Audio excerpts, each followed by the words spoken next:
Hello, everyone. Happy Sunday. How are you? Good to see everyone. Hope everyone is in good frame of mind, that your mind is in a good frame. Hi, Sandra D. How is everyone? I'm waiting for Jeff. Actually, I haven't heard from him, but I sent the link out, so I know he should be coming forth. Well, hello, everyone. Catherine, good to see you. TL, Brian, hello, everyone. Angela, good to see you. Wow, great day, isn't it? I don't know about you, but my energy these days, I'm really digging it. That's all I got to say. I love our acronyms and vernacular from the late 60s and the 70s. I mean, think about it. Can you dig it, man? I really like that. Can you dig it? It was in the Friends of the Distinction, Grazing in the Grass. Any of you want to go and check that out? The background chorus is, I can dig it, she can dig it. Anyway, I also think I grew up in some of the best music, but I am biased to that. So, have a great topic, I think, this morning that will stimulate thought, and I am looking out for Jeff. By the way, in case any of you want to know where this shirt comes from, you should really check it out. Great movie. Nothing But Trouble. Good movie. And actually, hi, Carol. How you doing? Max, Sarah, Skies Above. How you doing it? Thanks, Sandra. So I want to talk about a word that is one of those words that will set off cognitive dissonance and actually be surprised, and many in the metaphysical community, many in the spiritual community, I think to a degree, even those in non-esoteric communities, minds of thought, intelligent, academia, etc. And this word, when I speak to it, there's about 80 of us in here. So think about this. And if y'all would, I wish we could make this more interactive, but I want to put a word before the group, and please put the first word that comes into your mind. The word prophecy. What's the first word that comes to you? Prophecy. I'll give it a few minutes. I'll do the Jeopardy background song in my head. They can't copyright that yet. Okay. Hello, Naomi. How y'all doing? D-Truth, good to see you. See, Sherry? Right. The Bible. Typically, when that word prophecy comes out, your mind, because of the indoctrination, immediately goes to something religious, prophecy. And then, in order for them to keep that corner of the market, what they do is that then they disparage the true intent of what we call empaths, intuitives, psychics. You see? Oh, well, no. That's bad. You can't do that. That's of the devil. Can't do that. You're going to a psychic? You're doing tarot cards? You see? But if I say prophecy in reference to the Bible, because this is what's going to happen. It's been foretold. Bingo. Yeah, it has been foretold, and that's what we're going to talk about. In fact, I'm going to use the single largest medium. Isn't that interesting? medium of our generation, starting from the greatest generation, which was my father's generation, on forward. And I'm going to show you how prophecy works and how they do this and how it's very easily to manipulate. So, what is prophecy? Nothing more than pre-programming. And I wanted to go back and just to shock the hell out of everybody. Y'all ready for this? There's 111, 111. There we go. You see? It's just some things you cannot deny. All right, y'all ready for this? I'm going to show you how predictive programming can work. You ready? We lost one. That's all right. They'll wish they had stayed. You ready?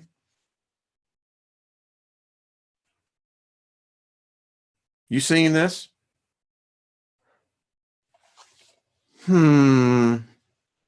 Parkland. Anyone want to know what the movie was about? Anybody? Come on. I'll just tell you it's about.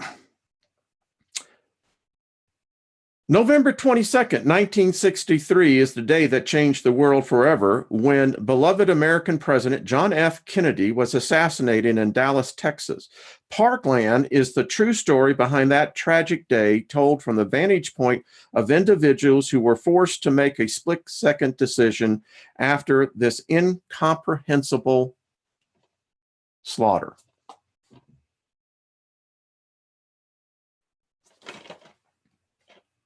Anyone getting a connection? A little bit? All right. We're going to go back even further to show you how events, once they're seeded by the spell maker, for instance, I could say that in 1,000 years and blah, blah, blah, blah, blah, someone picks that up. Let's say 100 years from now, someone gets this video and says, oh, wow, this guy really said, and look what and they started making predictions based upon that. Instead of the word prediction, we're going to rephrase the word prediction for prophecy. So it's already implanted into the consciousness of man itself, right? And now, particularly, it doesn't matter. This is the interesting thing. The power of thought of the individual is more powerful than any of us. I know we say it all the time. You know, it's on my banner. If I speak a thought, therefore it lives. Profound.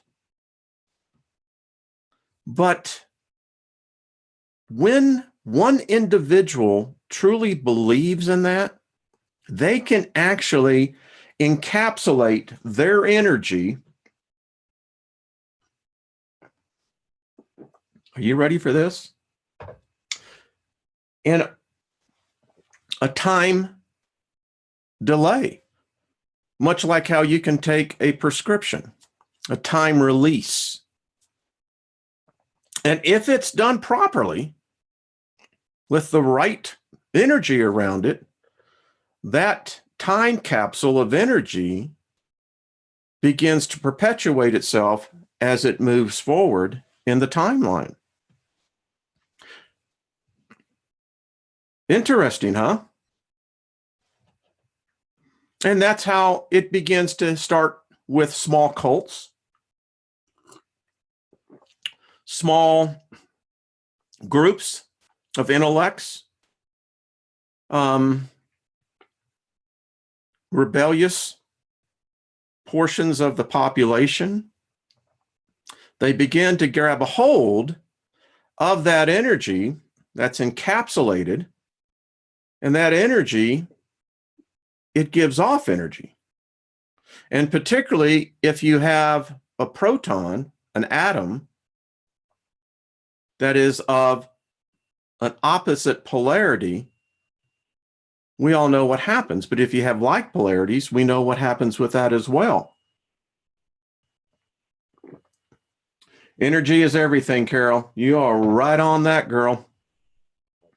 So let's just take a little thing in history, and I'm going to show you how things begin to happen.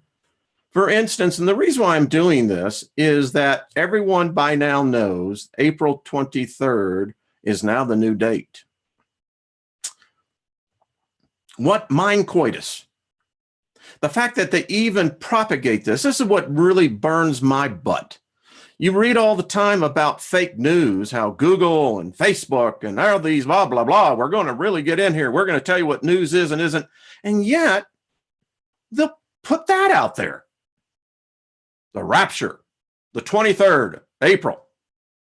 Well, if you believe in that God spell, you're going to be sorely distant. Can you imagine the freaking train wreck inside the psyche of some of these people when they wake up on the 24th?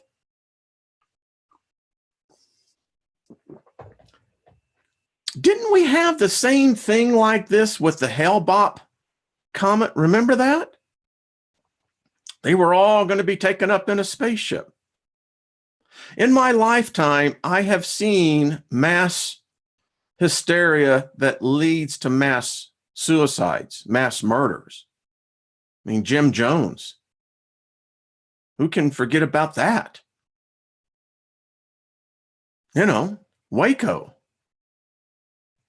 I mean, this is crazy crap, because this is what happens when you start having people begin to believe that a long prophesied, and it's not even prophesied. The thing about it is, it's made up. And I know, don't give me the crap in the Bible. I know exactly what people make reference to it. But then again, it's part of that God spell. I'm looking here to see if Jeff should join us in here. So let me just go back. What I did, I went into my video library, and I wanted to pull some videos to begin to show you how this programming works now. When you watch television, what are you watching? Programming. That's what it's called. Was in that industry for nearly 20 years. I know what it does to you. Now that we're on the HD bandwidth, which is a military bandwidth. I mean, a lot of people don't know that. HD has been around since the end of World War II. The Japanese had it first. Why? Well, because they were U.S. military occupied, and we had to rebuild their communication platform. And the military, even back in World War II, had high definition. And anyone want to challenge on me? Please, please, please. Yeah, you're going to lose. So when I was in the post-production industry, if you wanted to compete on the national scale, you had to have the latest equipment. And I can remember being at NAB, that's the National Association of Broadcasters, when we had our annual convention in Dallas. I think this was, 1987. Yeah, I think it was, because it snowed. We were looking, the French were the first to come out commercially and begin to sell HD suites. And so anyway, I digress. TV is propaganda. I don't know where Jeff is. I haven't heard from him. Sandra, is she still here? I don't know if she knows well, he's got the link. So we're sending good energy wherever our friend Jeff is at. So look at this one. Charleston Heston, the Omega Man. Interesting story, because on this story was that due to genetic manipulation that got out of the military lab, started killing people by the billions. And it's a good story. You know what I mean? Charleston Heston, dealing with the, well, you have to see it. It's a good movie, and it's predicated on germ warfare, chemical warfare. More than that, DNA manipulation. That movie came out in 1970. I don't know if it's 71, 72, anyway. Here's a good one. Invasion of the Body Snatchers. Now, we all know what that one is. Actually, I think it was a great metaphor for what can happen to people who are invaded through their minds. This one here just went on to the body. Classic one. If you ever really want to see what the doomsday scenario looks like, The Day After. Yeah, these are all 70s. Now, to pick up on that, Hollywood continues with it. We all remember the movie Contagion. Again, predicated on genetic warfare.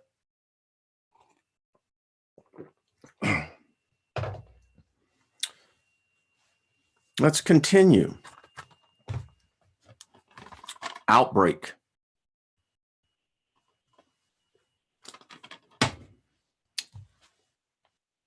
Over and over and over and over again, until it gets so far programmed into our psyche that we begin to go, well, this is real.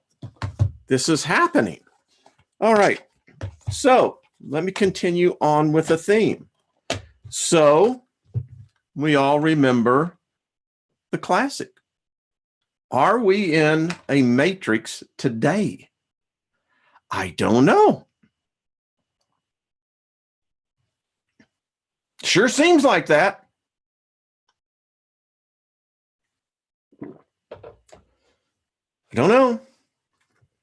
Now we're going to get into some of the really strange stuff. I've told you about this. You should really get this movie. Why this movie, The Lathe of Heaven? It will absolutely be the best mind coitus you get today if you watch it. Maybe on YouTube. Wouldn't surprise me if it's not. Back in the late 70s, I think this came out early 80s. And this one is, it'll stay with you. Premise of the movie is this. Young man sitting on a train. It's raining. And apparently he's off to work. And what you begin to realize that it's always raining. It's always the same daylight. And in his world, and what he's thinking is that he is losing his mind. So he then goes and makes an appointment with a psychiatrist. The psychiatrist, yeah, Carol, trust me, I'm not steering you wrong on this one, girl. You're going to like it. And so I'm not going to spoil it, but I'll just let everyone else, just to give you a little teaser. So the psychiatrist puts him under hypnosis and left him with a thought. Well, the next day, that thought is everybody's reality. And the psychiatrist figures out that this guy is the signal. He's the one that all the rest of us are living in his reality.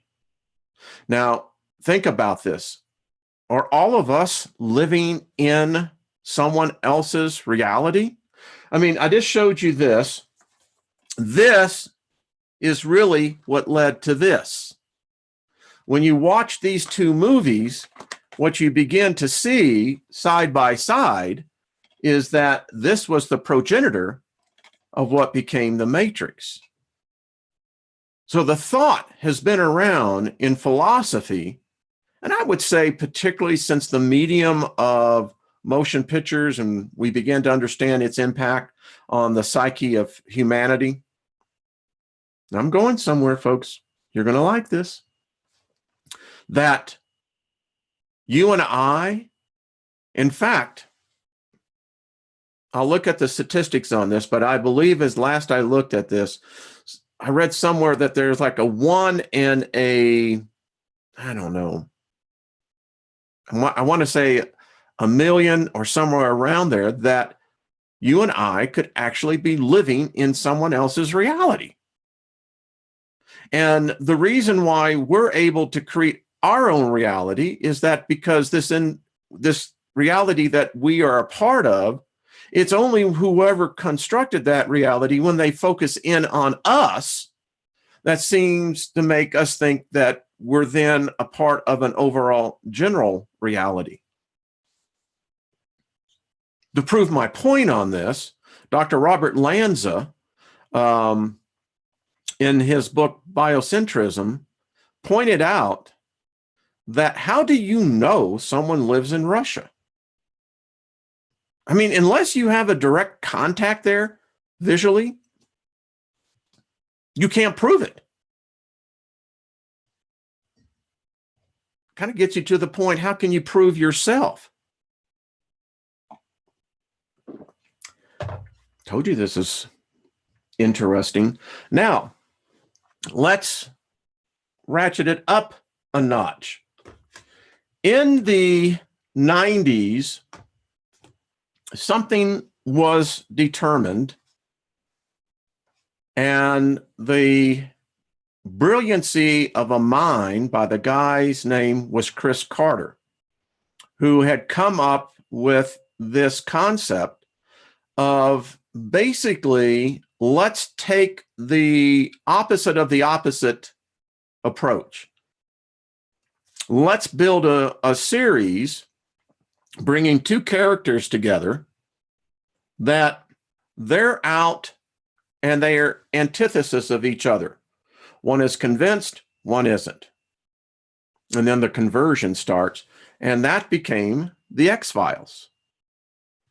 The X-Files, one of the most successful brands of the 90s, busted the door open on what I call free thought. It began to hit the mainstream. The taboo thing that the Majestic 12, the CIA, people really wanted to do was to so desensitize the subject of UFOs, aliens abductions, because quite frankly, if you believe in that crap, you are, number one, in society. If I had been an employer and knew about it, I most likely would have let you go because you were potentially unstable. That was the mindset. Not saying that I would actually do that. That was the mindset of the time. And that was born out of the 60s and the 70s. And then in the 80s, things began to happen to our species. And, I did this thing on which species of man sinned. A lot of people can't handle the fact that man was not created as this. We weren't. We're evolving. And then, of course, you get people, well, you're talking Darwinism. What? No, I'm not talking Darwinism. Listen, if you're not evolving in your life, you are either stagnant or dead. And stagnant, I mean in your mind. You've become so locked into a frame of mind that there's no freeing your mind. And basically, you're the walking dead. So let me continue. So in the 90s, now what was being discussed around the water cooler, what was being discussed in my case in meetings, I was in the video industry. It's things that we would talk when we would go out and have lunch, those kind of things. And that was a breakthrough. And of course, we all know Bill Clinton's famous thing that he said on the Tonight Show, or was it? No, it was not the Tonight Show. It was Arsenio Hall, when he said, well, I'm going to look into this UFO thing. And of course, Jimmy Carter with his acknowledgement. So now, what does Hollywood do? Well, we start getting flooded. And this is some of the things. The great one, Christopher Watkins. Apparently, the Holy Grail. Apparently, this is the originator, even more so than the Barney Hill story. And then we get today, it's even more sophisticated. How many of you remember K-Pax? Classic.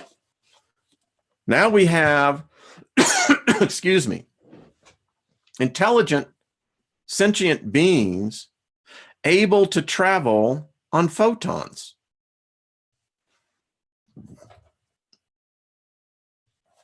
That's how he got here. On a photon. And people criticize Dr. Albers.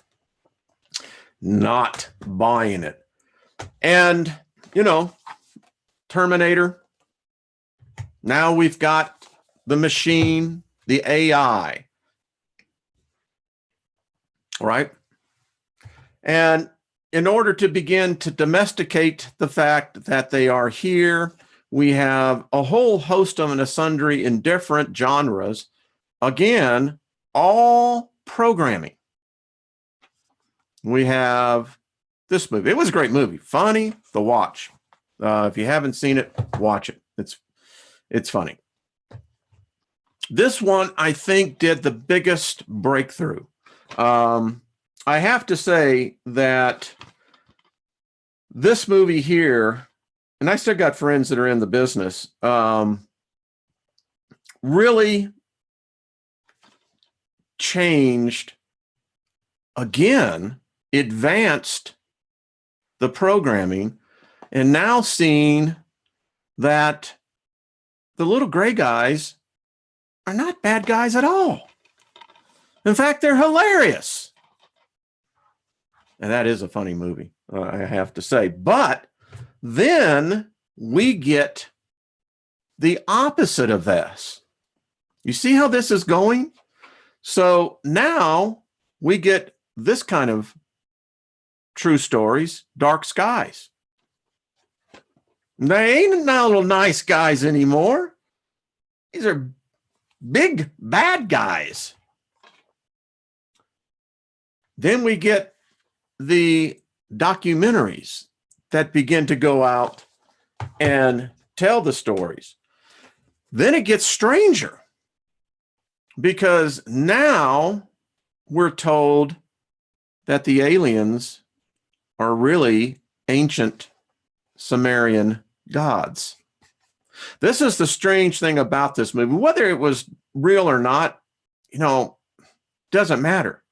If you perceive it as real, that's what you love going to the cinema about. When you go into the theater and immerse yourself into that artificial reality of the screen, it's real. You're experiencing it. Your brain doesn't know the difference. That's the thing about our species. And I'll just be very candid here. If you look at the fact, pornography, male or female, it's the stimulation. And it's the same effect that you're getting. You can fall in love in 2.5 hours and be more in love than you are with your husband or whoever it would be. But when you walk out, that intensity of that love fades away. But this one was a strange one because for the first time, it brought out that who is really behind the scene is none else than Enki. Seriously, folks, watch it for yourself. You tell me, I don't know. And then it continues on. You have this one. Now, this one was written on the stories of the Brown Mountain Lights. Brian, close over to you. In North Carolina. Any of you folks in that area, check it out. Go and check out the Brown Mountain Lights. Although, if you're on a back mountain road that leads to a tunnel, get the freak out of there. That ain't a good place. And this one is supposedly based on a true story. Again, not the friendlies, all based on genetic material. I mean, what the heck? Anyway, so then Hollywood, give me a second here, begins to intermix the alien story. For instance, we get all of these stories from the late Roddy McDowell to where we now begin to get the Torah code that begins to answer all of today's unfolding dilemmas and world problems, because it's in the Bible. And in the Bible, we can give you exactly why this is happening and how it was prophesied. Really. So we build upon the concepts of building movies like Gabriel. Actually, whoever wrote this, they did a good job. I have to say, they really, really did. But then it gets even better, because now we're going to mix the ETs with actually who they really are, nothing more than angels and demons. Jeff says he's at a flea market. Well, good for you. All right. Well, if you're out there, buddy, and you can hear, come on board. So then we got to mix it all with what the science that makes you think of what I thought this one, Knowing, great movie. Again, all predictive programming to support what's taking place now. And it just goes on and on and on. They make series, television series, such as SG-1. Always check out who the consultants are, for those of you who aren't in the industry. Find out who the consultants are in the concepting. Because what you begin to find out, that's so much about what we're seeing now. What is happening right now is what I kind of find an interesting story. Give me a second here, folks. I want to text Jeff back. So 1 second, please. This is a technical interruption.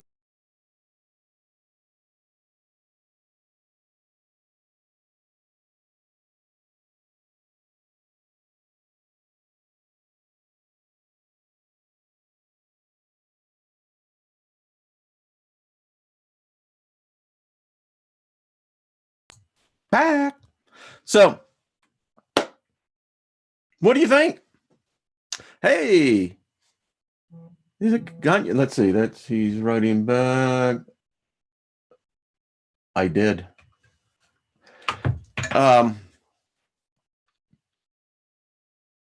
lost my train of thought. There it is. I was on the caboose. So as you can see, I think that aspect really begins to play into what I think we're seeing happening today. No doubt the world situation is tense. Fact, it is. But it doesn't mean it's the end of the world, doesn't mean that it is somehow tied to some old prophecy. It's amazing to me how many people who say, well, I don't practice Christianity anymore, don't have anything, but isn't the book of Daniel really interesting? And I'm going, what? I mean, that's like a person in quicksand telling you, well, it's good to be back up on dry land. You see, I can feel it as they're sinking further in. I want to thank Rennie on really this amazing book. I did the video on it. Folks, this is something that it's amazing how the journey can work. How you begin to, you think that sometimes that, well, you're out here all by yourself and your spirit man, your spirit person, spirit woman. I don't know if a spirit has a gender. It would lead one to think that it might. I don't know. That's pure speculation on my part. But nevertheless, that as you're continuing to sojourn on this path, you meet many, many other spirits. Y'all. I mean, take Brian. I've gotten to know Brian very well. A number of you I've gotten to know. And we're on a parallel journey. Maybe at different various degrees of altitude, but no doubt on the same parallel path. And I want to tell you folks, this video I did yesterday, you really should watch. I mean,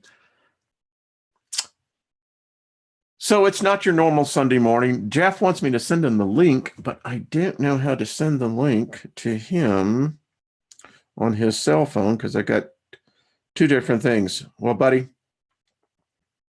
this is disrupting, I know. But patience is a virtue. Find it if you can. Seldom in a woman, never in a man.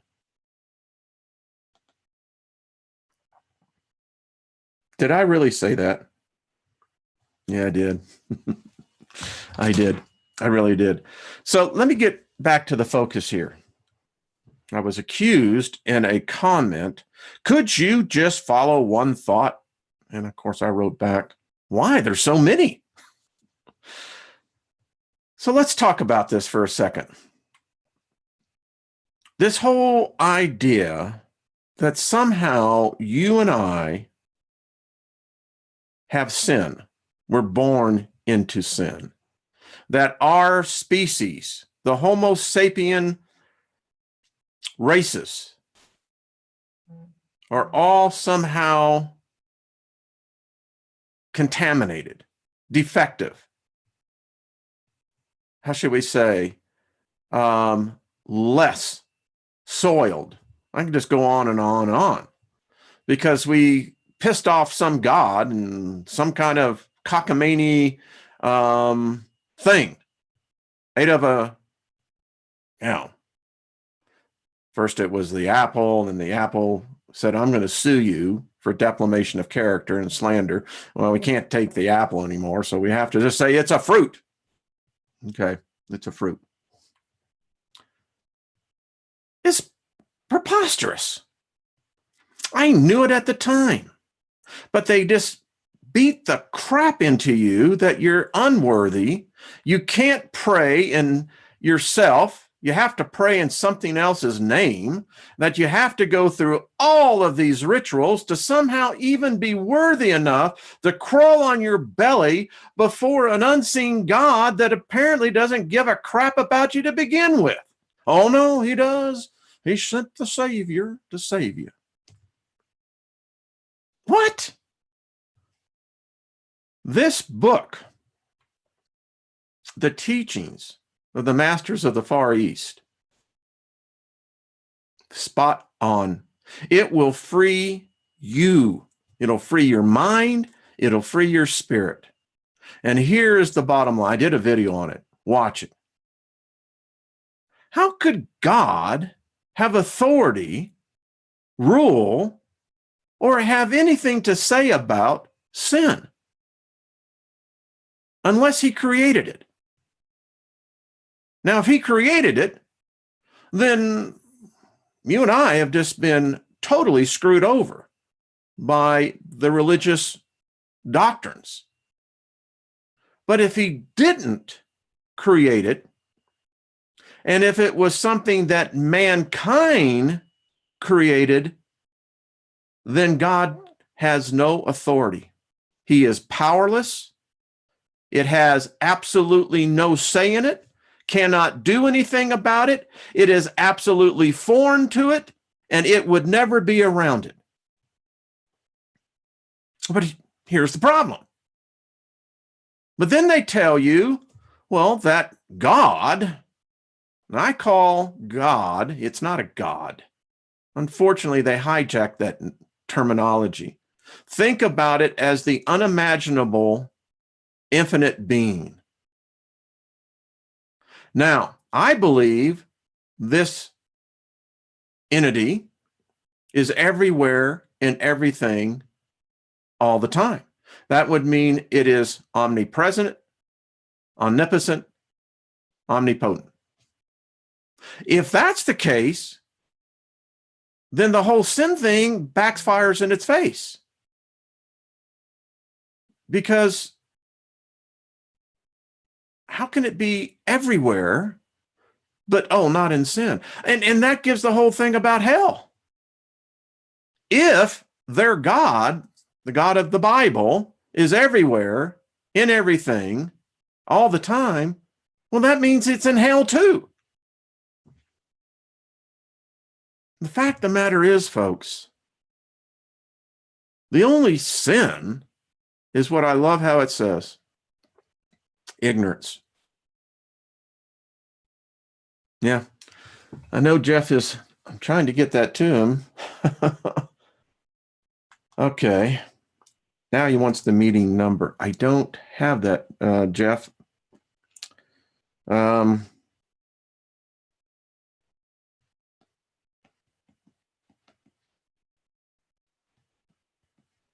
on a second, folks. I know this is distracting. My sincere apologies. So I'm sorry. That's distracting, I know, but it's cool.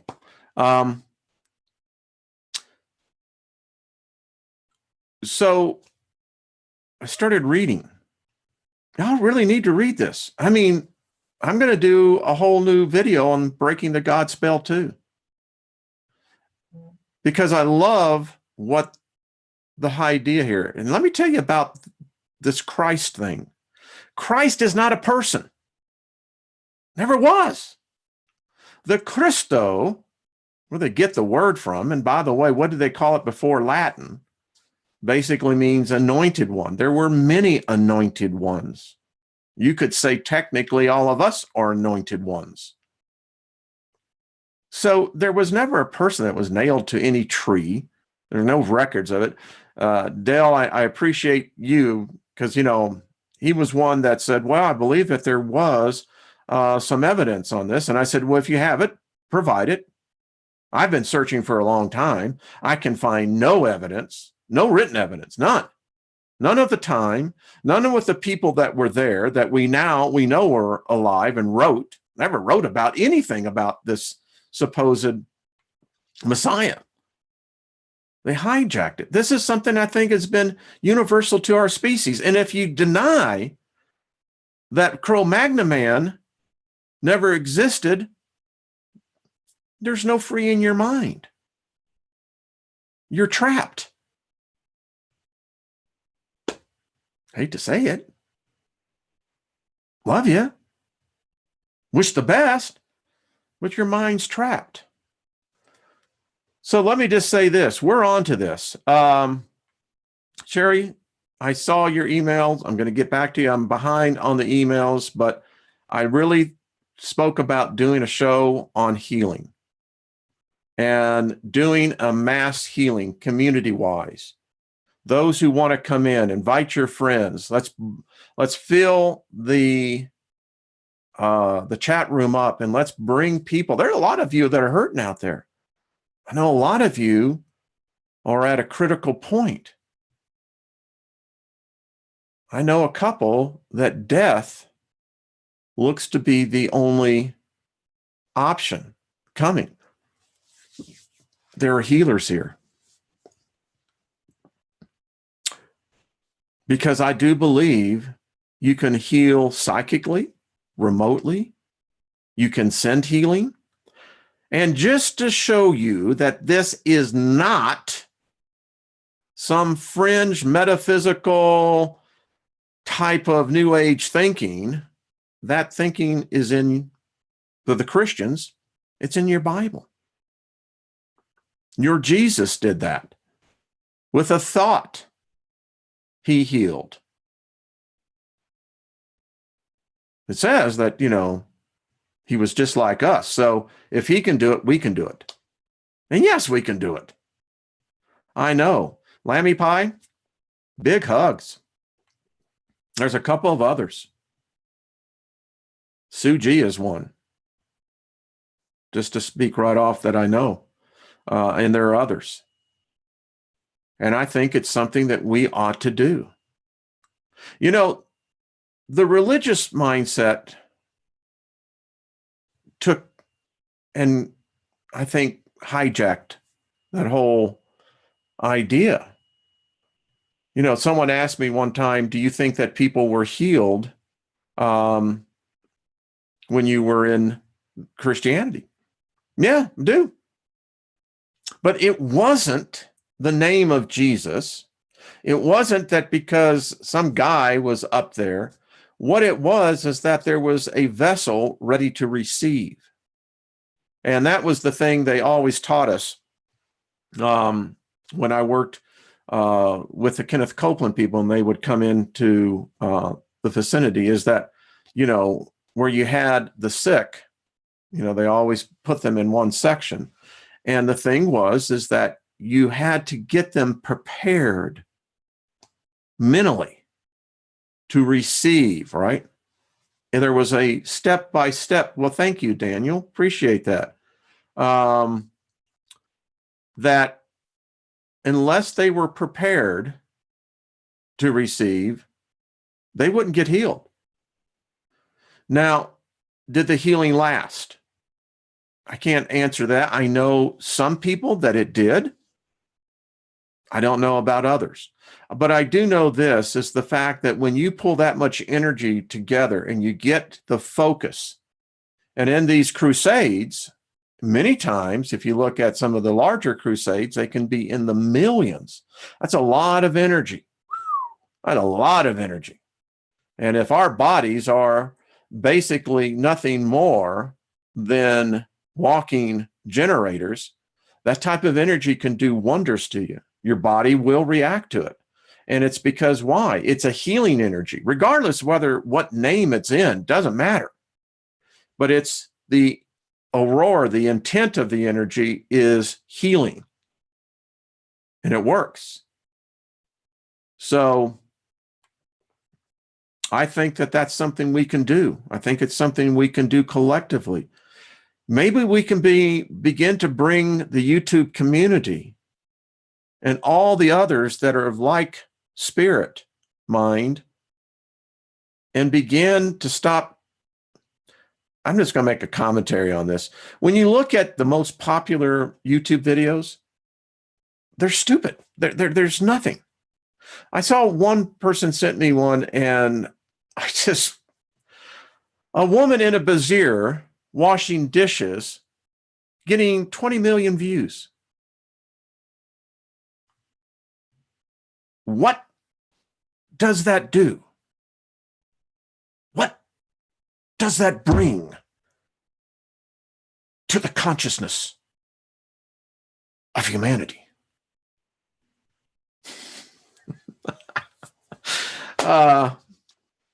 Hey, Kyle, be good, buddy. Peace, man. I thought that was a pretty good William Shatner. So I think that's what we're going to do. So we'll get a panel together. Sherry, I'm going to put you on that. I think that would be something we can really do.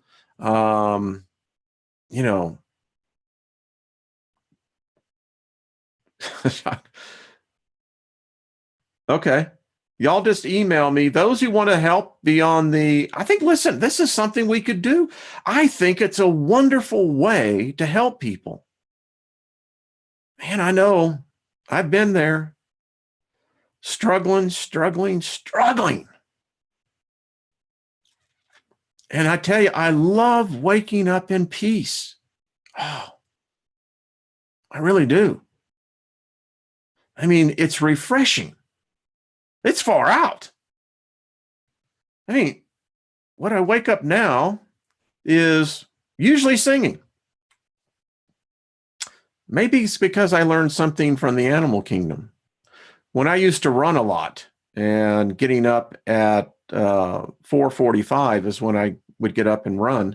The one thing I always found amazing were the robins, because they always sang.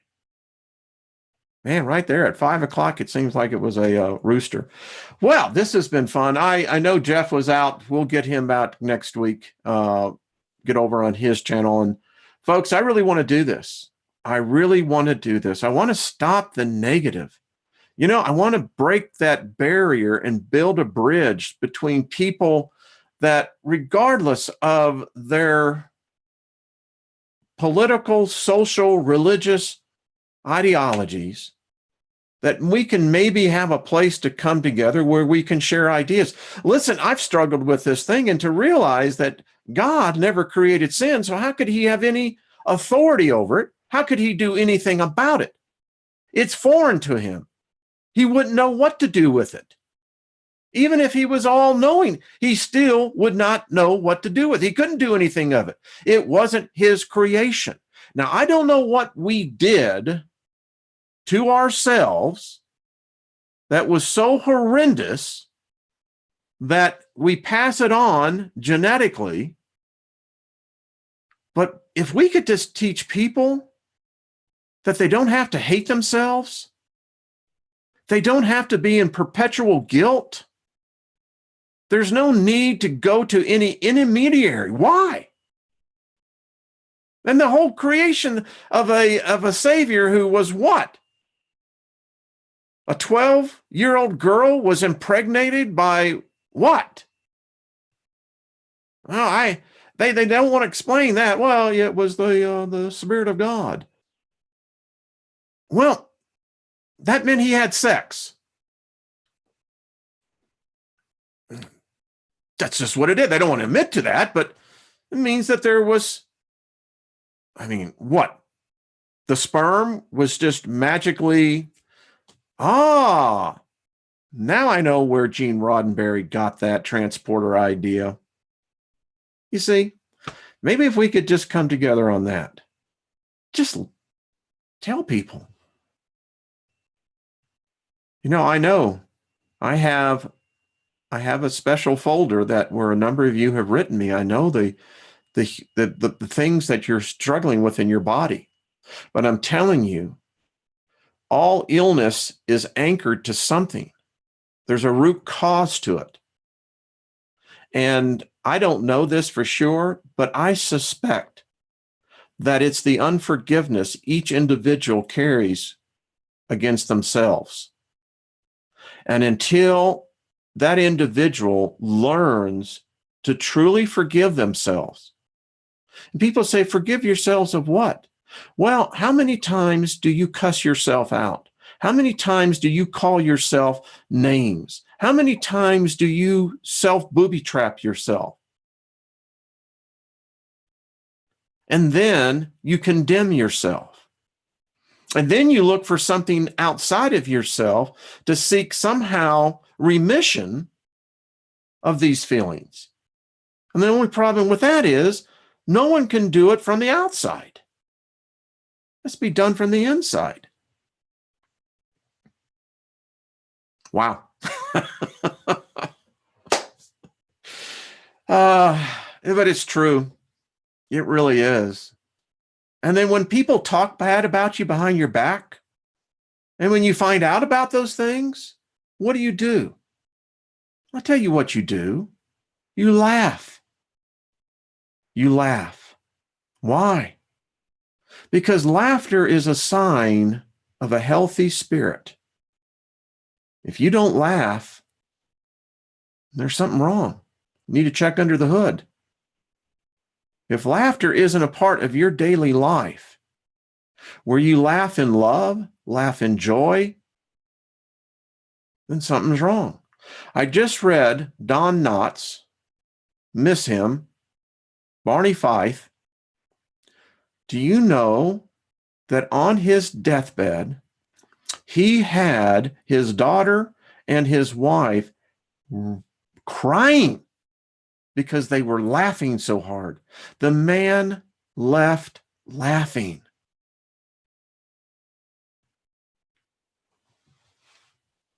He left laughing, not afraid, not praying, not holding on to some ideology, but he died laughing.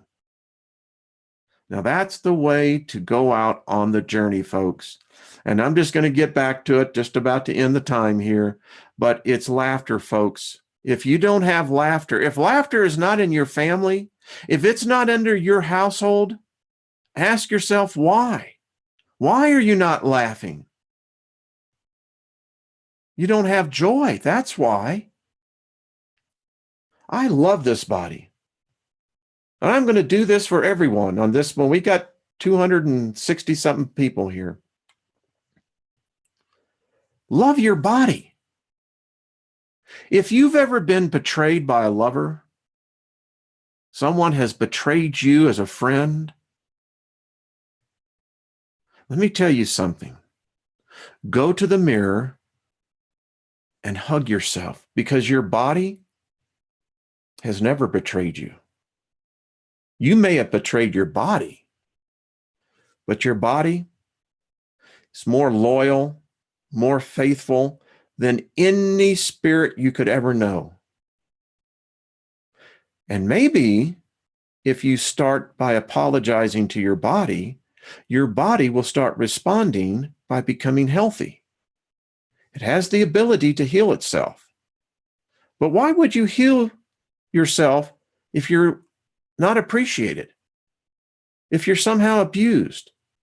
If you have the mindset that killing, which these video games do, they completely anesthetize the spirit man because life has no meaning. This is why more and more younger millennials, 20-somethings, have cancer, have disease of old people showing up in their bodies. Might be why. And if you're sick, maybe try loving your body, talking to your body. All right, folks, tomorrow night we have Dr. Albers, going to be a good one. Boy, if you know, you just gotta love that woman. I love her for her mind, her boldness. You know, if there's any one person that I think deserves our community support, it's her, because what she's teaching, what she's thinking, what she's postulating It's remarkable to see how much of that is coming out into the news. All right, folks. Thank you. Thank you, Rich. Appreciate it, buddy. Daniel, thank you, my friend. We'll have Jeff back here next week, wherever that rascallion was. I know him and I think Scotty Hall have Roberts has a show on Thursday night. Check that out. I'll be doing, by the way, a special 420 show Thursday. I'm going to try to simulcast my Steiger Perspective, but I will be doing a special 420 show, and I think we need to start talking about this. I think it's very interesting what the Trump administration announced on Friday. So, folks, much love. Take care of yourselves. Have yourselves a great week, and we'll talk to you real soon. All right, folks. Bye-bye. Now, the people are saying that this is cutting off early, so I'm going to do that 5-second pause going out. I'll do my smiley face. All right. All right, folks. Bye-bye.